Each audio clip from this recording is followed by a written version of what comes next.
Hi, everyone. My name is Carmine Rojas. You're watching ForBassPlayersOnly.com for Bass Players Only.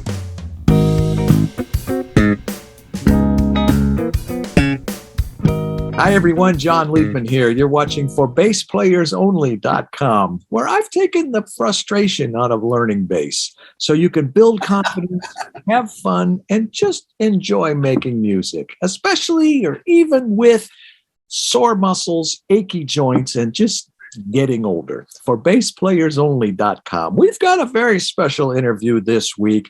I've been looking forward to this. Carmine Rojas has toured and recorded with David Bowie and Rod Stewart and so many other people. The people he's played with read like a who's who of who's anybody in the music industry. Joe Bonamassa, Tina Turner, Keith Richards, Stevie Wonder, Billy Joel, Herbie Hancock, Lee Ritenour, Julian Lennon, Carole King, Billy Squier, Carlos Santana.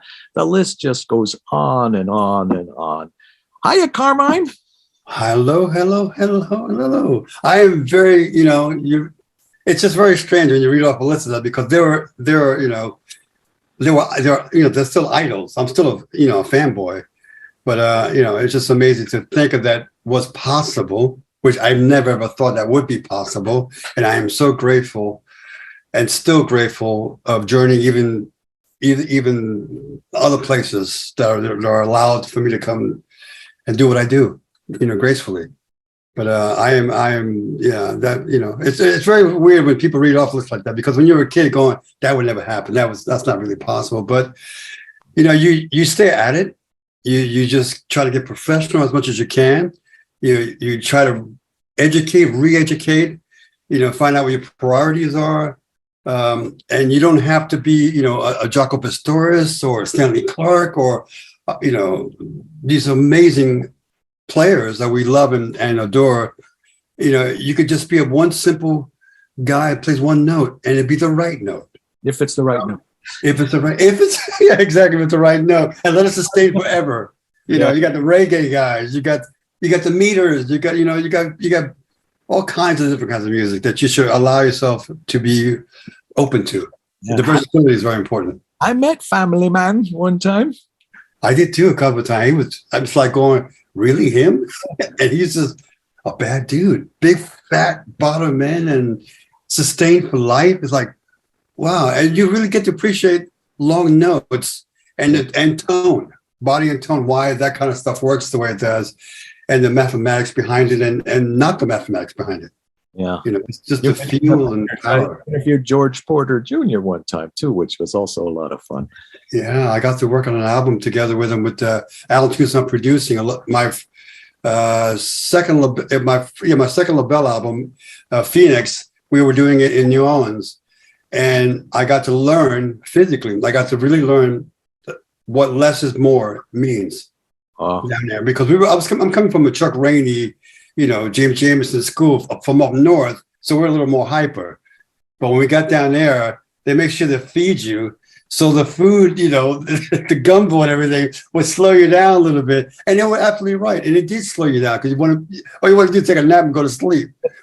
But we've been talking for 2 minutes here, and already everything is resonating so much with you. You are speaking my language. No, George Porter was just watching him do what he does, going, yeah, but that's pretty, I'm thinking that's pretty simple. I mean, it's just, there's really nothing to it. But the way it sits in the track, which was really important in my early years as a session player, to learn sitting in the track and being the foundation of whatever it is in front of you, to support it. Okay. And it was a new education for me, because it was different from the Northeast where I came from, going, wow, this is cool. This is breathing. This is air. This is life. And I took that with me to heart.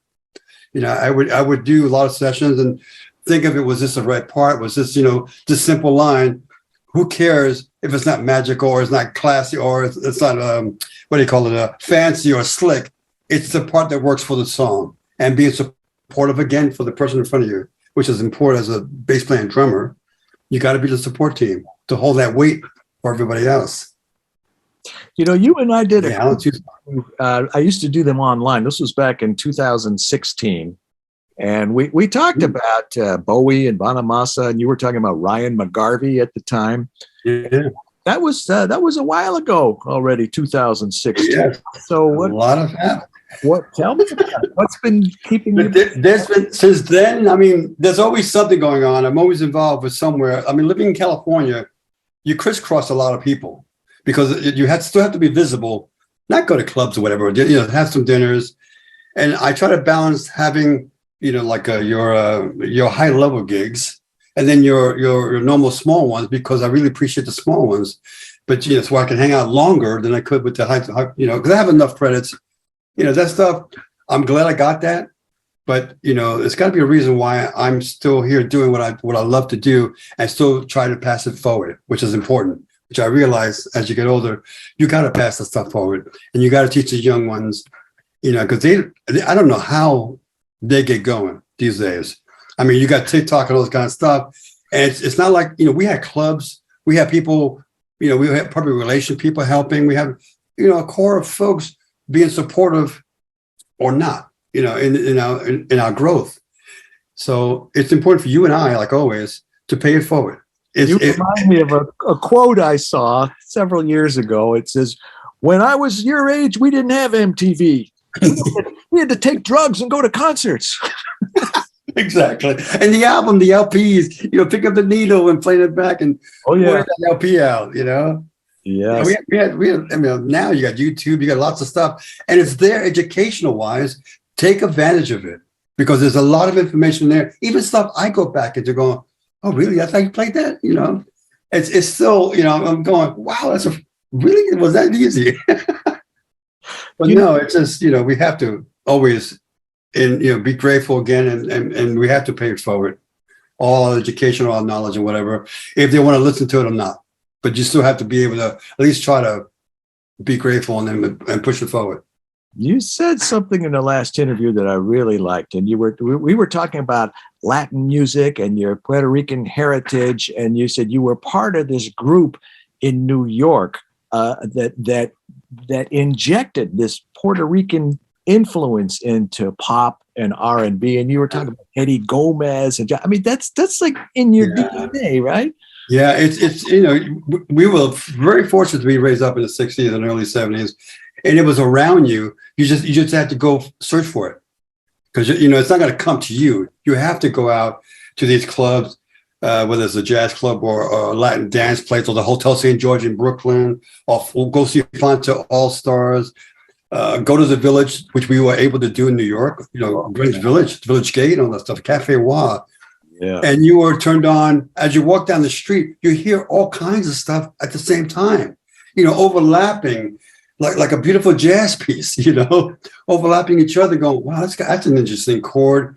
And, being able to hear all of it and take in all of it is really important because you shouldn't stick to one kind of music. If you're out, if you're trying to be a musician or whatever, you should be a total musician. You should listen to the stuff around the planet because there's beautiful, beautiful stuff being played everywhere around the world. And it's been played. And just, it takes the young ones to take it and take it to the next level, to the next place, to be the next David Bowie or something, or the next Mighty Python, because sound and film, sound and vision is the same. It's all equal. It's all part of the arts.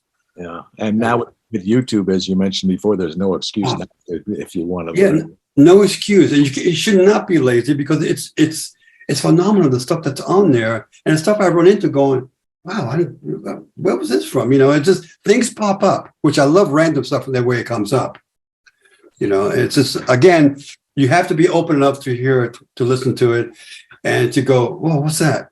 Be adventurous. You were also talking about earlier now in this conversation and the last time we spoke about different sounds that are inherent to like different regions or different.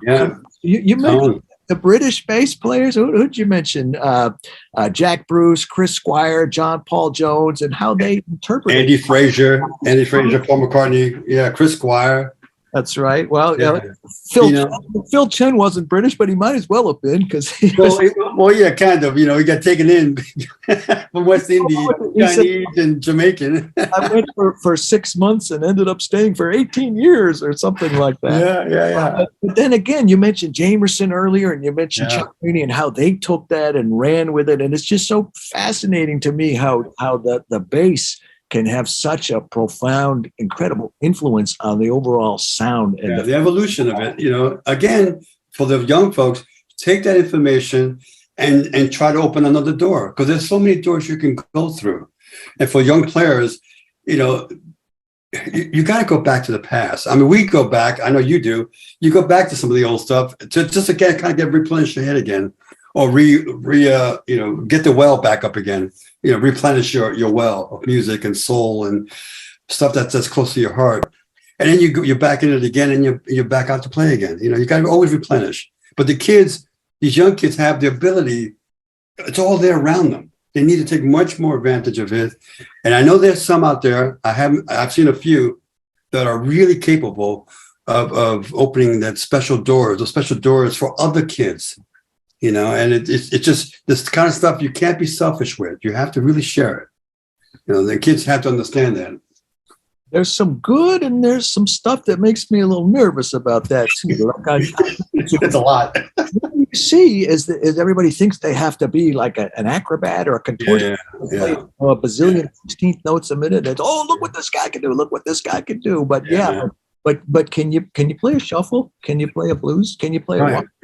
Can you say one note long enough, patient enough to make it work? Not see it. I 100% agree with you. The skill of all that stuff is great when it's used properly. Mm-hmm. Not overused. Not because you didn't want to show off because of the girl in the front, like we did it when we were young. Yeah, but the later Jocko stuff, or the whatever Santa Claus back in the day, or Jack Bruce, Cream, going wow. Physically seeing Cream, seeing Jack Bruce play White Room, going holy crap, and the sound. Again, besides playing, you gotta have a sound, a signature. I saw him at a NAMM show one time. You did. 2011 or something like that, and they said, "Here he is, bring him out, Jack Bruce," and he came out and he went do do do do do do do do. That is, I told my brother, I said, that is a once in a lifetime experience. Yeah, that's a great riff, man. It's simple riff, and you'll never forget it. People go, it's pretty simple. I say, yeah, play it, and put some soul to it. Think where he came up with the riff. Go back to what brought that pattern out. Instead of just playing the riff, study where it came from, where he comes from.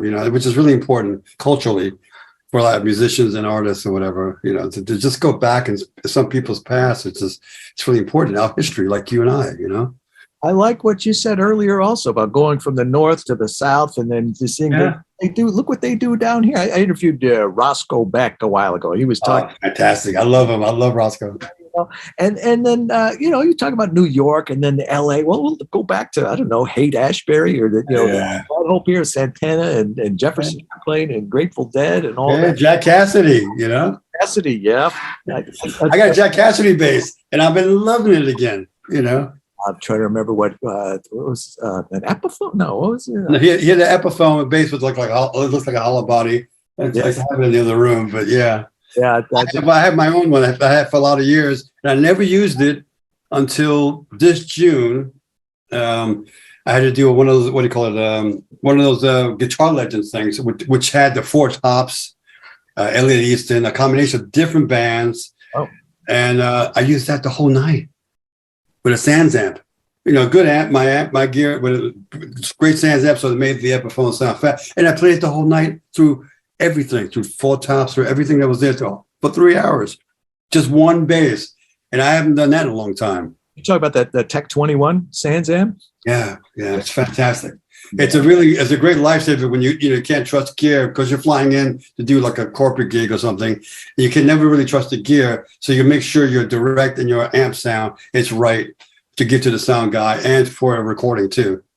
Because it was going to be recorded, so I gambled and said, you know what? I'm keeping my girls at home. I'm taking her out, and she worked fantastic. It's like make Jack Cassidy proud. It's funny. I told my wife one time I'm going to interview Jack Cassidy. She says, Jack Cassidy? And I told Jack this. It's just, no, not that Jack Cassidy.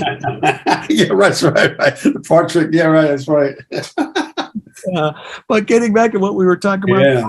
and I was down in Florida for 6 years, and that was such an eye opener. When I heard like salsa playing the downbeat, like on beat 4 of the previous bar, doom, Yeah. doom, doom, doom, doom, Dumbao, yeah. like, whoa, that is the coolest thing. And then touring all, with all these Latin pop stars, going to Central America and South America, and just seeing what they do down there. And then I toured with an Argentinian tango singer, Libertad Lamarque. And we had to wear these authentic Argentinian gaucho outfits. She had us line up on the stage. We're playing places like Madison Square Garden, the Shrine Auditorium in California, and she had us all line up, and she was explaining the costume and the getup, and she asked each of us to go down and say our names.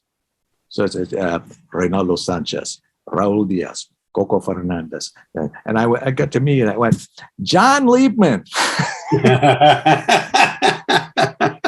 And they were not too happy about it. The musical director came up to me and said, hey, man, from now on, your name is John Liebman. Got it? Yeah. Juanito. Just say Juanito. Little John. Oh, boy. Hey. But that's a great education. Again, doing that live, and they accepted you, and because you played the part right. And the feel, because again, that's another body feel of, of different kinds of rhythms to play, and again, it's a great education that the young guys need to know. Yes, and I learned by doing. They, as soon as I got to Miami, they sent me for this gig, and I'm what does this mean? What is it? Why does it say BAJO on every page? What is that? What does that mean? What is that? Oh, 5. And I was so green. I said, why does it say bows at the there's the last one? Bows. When the guy comes out, oh, bows. Oh, that's what. Yeah, I did the chart right. I mean, it was a whole brand new experience, but I learned pretty quick, and I was doing like between 400 and 500 gigs a year when I was in Miami, because I would do 8 shows a week at the theater. We'd be playing with the Fifth Dimension and with Davy Jones from the Monkees and Les Mis and Phantom of the Opera and all that stuff. Then I'd go straight down to Little Havana and play at the Copacabana, another 4 shows a week. I would take out my amp, and it was still warm, from the right, from the end of the gigs, right? Those shows didn't start till like 1:30 or 2. Always late. Yeah. Like in Spain, the dinners are late. Yeah. It's always very Spanish. Oh, yeah. And then we'd go late. Yeah. La Carreta. Doesn't that mean like the wagon wheel or something? Yeah, La Carreta. La Carreta. So somebody would say, let's go next door for a blast. And we'd go and get this cafecito, cortadito, colada, whatever it was. And I used to describe it as 10% mud, 20% shoe polish, and 70% sugar. Yeah, it's like it's a Turkish coffee. It's like it's so thick you can put a pen in it. On the bottom, and once you get a hit, it's going. Okay, we'll go for 2 days. Let's go. Bring it back to some happy memories. I wouldn't want to do that now, but I'm glad I did it. No, I'll get heartburn or whatever. I can't do the strong coffee that much. I still do my latte, cafe latte or whatever. But my grandma used to make it with a special wear. But now I'll get heartburn of those straight number 10s they call it. I'm good for number 4, maybe number 5, but number 10, 11. I'd like to get back to some of the stuff we touched on, because for Bass Players Only, I'm coming up on pretty soon my 800th bass player interview. No way. Wow. Congratulations, brother. Congratulations. Thank you. Well, it's just persistent. I haven't broken the streak, by the way, since June 15th, 2009. Every single week. I'm glad to be part of this again. I mean, thank you. Thank you. Honored to have you. Be patient. There was a lot going on, Yeah. That's what brings a lot of people to the site, but we're really a bass instruction site. I've got students from pretty much all 50 states and about 50, 60 countries worldwide coming to For Bass Players Only every day to learn to play bass. Gotcha. Talking with you, I don't want to pass up this opportunity to ask you. Most of the people that I'm attracting tend to be men in their 50s, 60s, 70s. They're not like the kids we talked about before, and they're not YouTube stars or rock stars or set the world on fire. Sure, for 5 minutes. Yeah. Want to get together and play some classic rock riffs with their buddies, or some blues shuffles, or maybe some fun stuff. Yeah, again, that's going back to our past. Going back to replenish the well, and you got to have that foundation to move forward. You can't move forward musically or an artist if you don't have any sort of foundation in general. And that's and we're always very supportive of each other for that. Us old dogs. Well, speaking of old dogs, that's what I was coming to next. What comes with being 50s, 60s, 70s is arthritis, tendonitis, recovering from surgery, exactly. Pain in the shoulder, the neck, the back. The fingers. Yeah. In the last interview, I was asking about playing upright, and you said, "Yeah, I'd like to, but like my shoulder hurts," and I get a lot of that. And what? And the other thing that you were the remedy, I've actually been doing it, but the remedy for me was do it more often and just exercising it and just being flexible and relaxing, changing technique. So my technique was wrong in the first place. But this was from an old car accident wound back in the day in the 70s, and it's never really recovered or got back correctly in the joints. So either I have to put it between my leg or play it a certain way if I have to play it a certain length of time. But again, after all the years of playing solid body basses, even the weight of the stuff, and that changed around myself too. But Ben Gay always works. I always find out. Well, one thing that I really try to impress on everybody is to your point from earlier. You don't have to be Jocko or Victor Wooten. No, you don't. Just play beautiful. One note or the wrong note, and if you can play just a super simple bass line, you have a lot less chance of getting fired for doing that than for doing the acrobatic stuff. So because most people don't think that's supportive enough, and they think it's showing off. Now, if I do, it's like I don't know if you can hear this. I can't unless I adjust. Oh, sorry. Let me do this.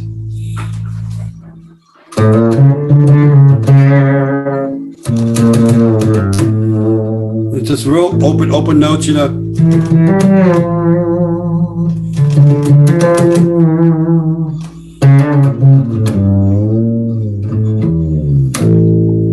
real.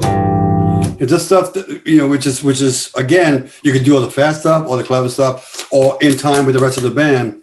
But there's moments you have to have a balance of breathing. Like dark and light. Always have dark and light. And whatever you do in life, it's always great to balance dark and light. Because if you have everything light the whole time, then it gets boring. Or if you have everything dark every time, it doesn't balance out the dark. You can't really appreciate the dark or the light. So you need to blend of the two. As a musician or as an artist, as a painter. I learned that from Bowie. Where he was so fucking out there in his paintings, and just his concept of putting strange chord changes or choruses together, and it's like, you stay on that note, we'll do this or whatever. I'm going, oh well, will it work? And I've never doubted him, because he's always proven it to be right in the end. And especially, it may be the artist piece of music, really strange, and going, oh, how's that going to work? He puts a vocal on it, and links everything together, like a classical artist, and like a very Salvador Dali painting or Picasso kind of a thing, and it's how it matches, and then there's space and it's dark and whatever, and you need that in life all together, all at once. Sounds like he could hear it in his head before he had actually. Right, and the funny thing is how he hears. He doesn't really see it or hear it.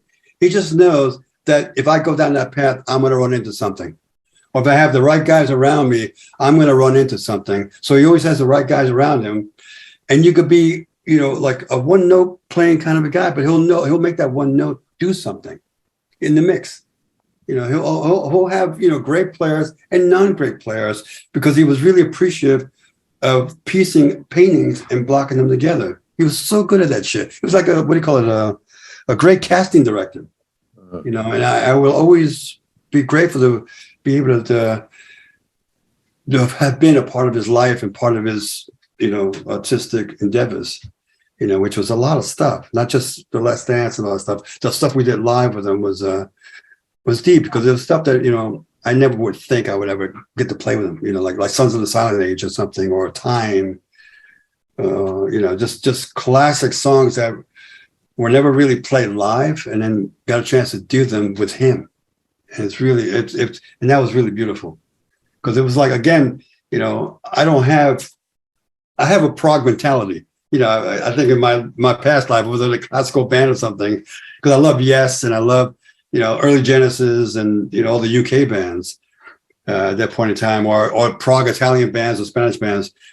But there was something about Chris Squire when he came doing his thing in the early Yes albums, going, wow, this is the guy who's mixing R&B and classical stuff, and Paul McCartney's all inside this thing. And it's like, wow, what a great adventure, and then you just want to be a part of that kind of stuff. But David was the guy who helped me understand how to glue that kind of stuff together and not glue it together, because he was just he's that kind of guy.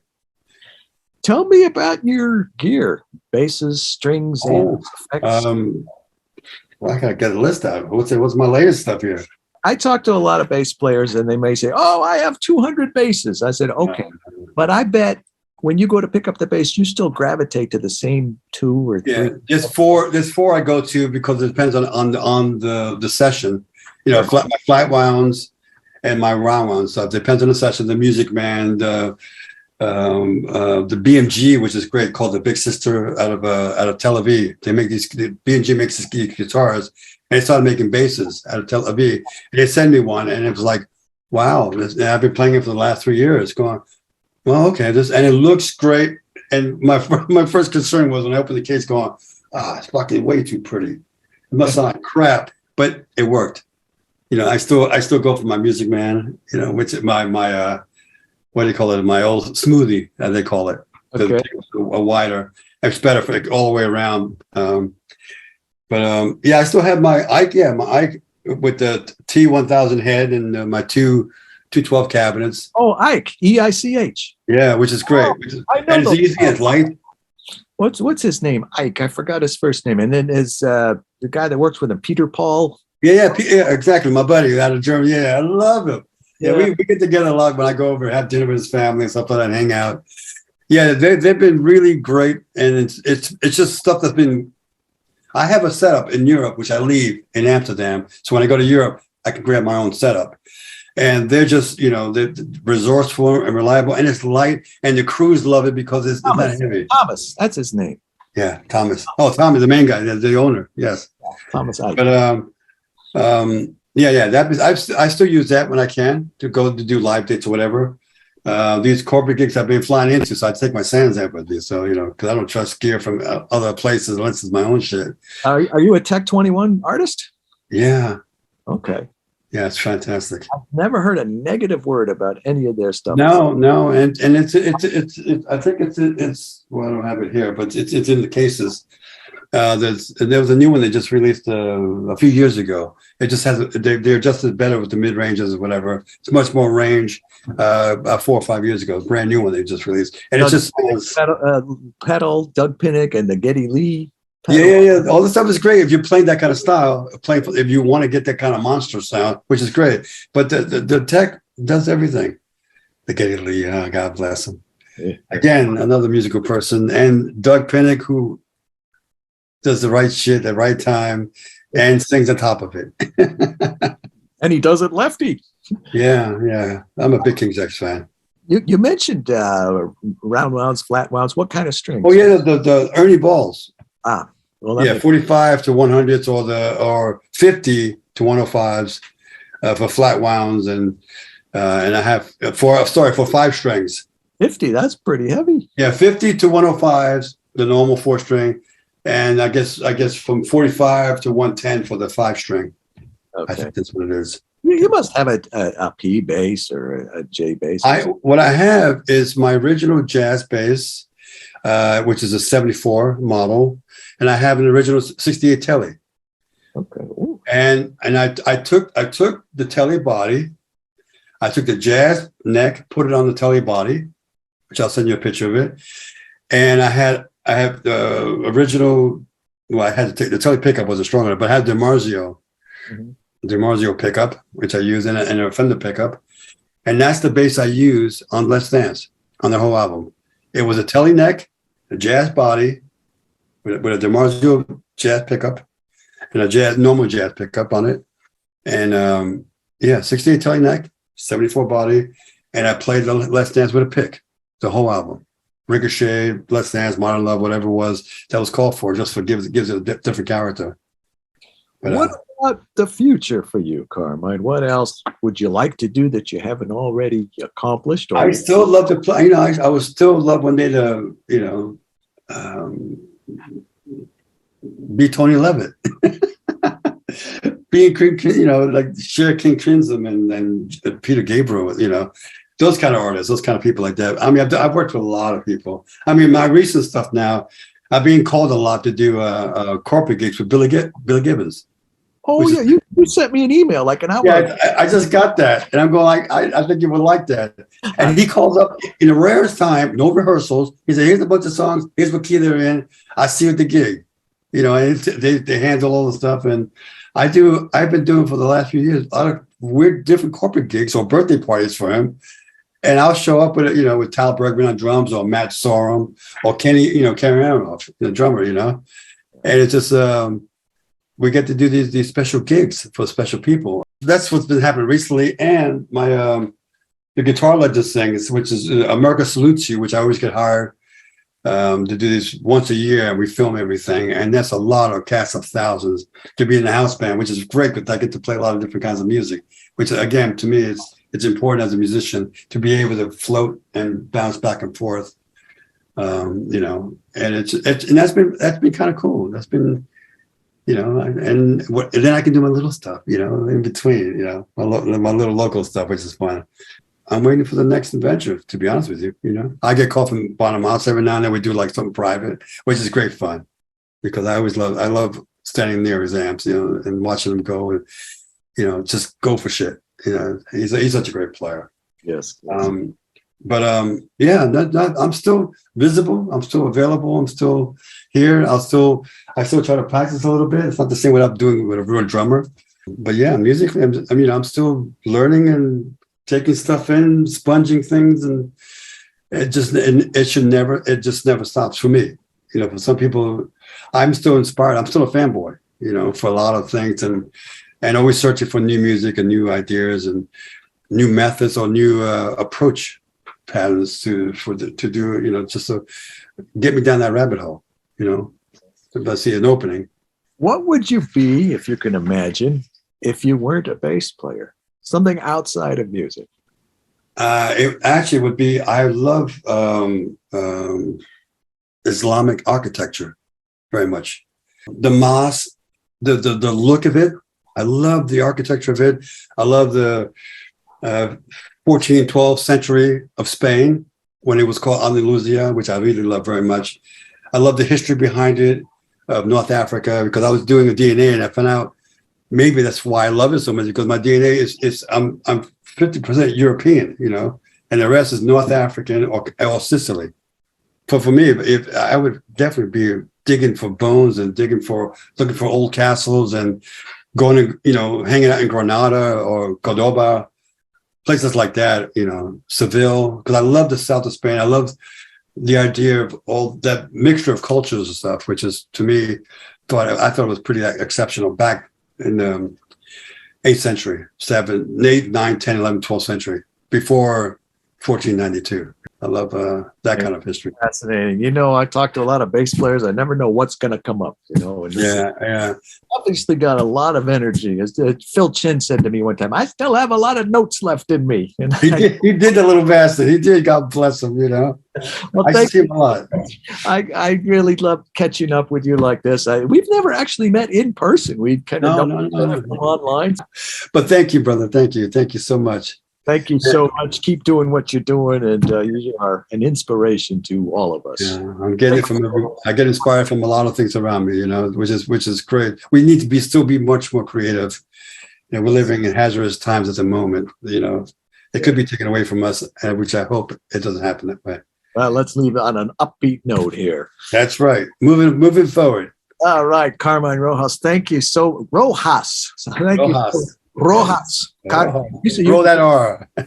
Carmelo is your name? Carmelo, my real name, yeah. Carmelo. But I had to change Carmine, because LSI and all that stuff. You had to have an English name, or even you guys back in there, your grandparents had to change their last names a little bit. Yes. So that's a whole nother story. Not sure. My brother has all the genealogy in the family tree. I'll have to ask him. But, yeah, you got to. Thank you again so much. I'm John Leapman. You're watching ForBassPlayersOnly.com, where I've taken the frustration out of learning bass so you can build confidence. Why is this funny to you? Build confidence, have fun, and just enjoy making music, even with sore muscles, achy joints, and getting older. Thanks again to our special guest, Carmelo Rojas. Carmine. Thank you, brother. I'm John Friedman, founder and first baseman of ForBassPlayersOnly.com. We'll see you all next week. In the meantime, let's play bass. Cheers.